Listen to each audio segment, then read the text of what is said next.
यह घटना उस वक्त की है जब श्री राम लंका पर विजय प्राप्त कर अयोध्या लौट आते हैं और अयोध्या के राजा बन जाते हैं।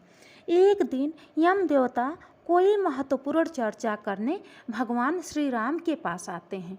चर्चा प्रारंभ करने से पहले वे भगवान राम से कहते हैं कि आप जो भी प्रतिज्ञा करते हैं आप उसे पूरा करते हैं। मैं भी आपसे एक वचन मांगता हूँ, जब तक मेरे और आपके बीच वार्तालाप चले तो हमारे बीच कोई नहीं आएगा और जो आएगा उसको आपको मृत्युदंड देना पड़ेगा। भगवान राम यम को वचन दे देते हैं। श्री राम लक्ष्मण को द्वारपाल नियुक्त करते हुए यह कहते हैं कि जब तक उनकी और यम की बात हो रही है वे किसी को भी अंदर ना आने दें। लक्ष्मण भाई की आज्ञा मानकर द्वारपाल बनकर खड़े हो जाते हैं। लक्ष्मण को द्वारपाल बने कुछ ही समय बीतता है तभी वहाँ पर ऋषि दुर्वासा का आगमन होता है।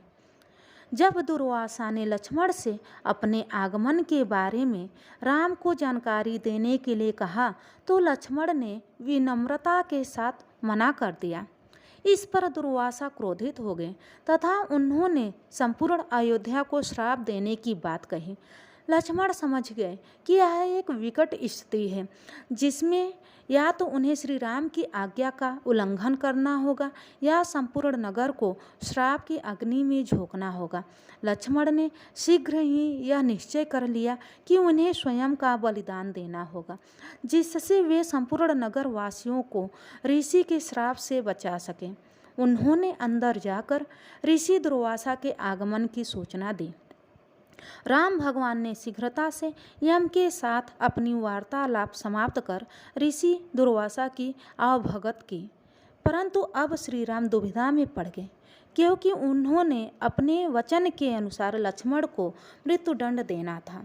वे समझ नहीं पा रहे थे अपने भाई को मृत्युदंड कैसे दें, लेकिन उन्होंने यम को वचन दिया था जिसे निभाना ही था।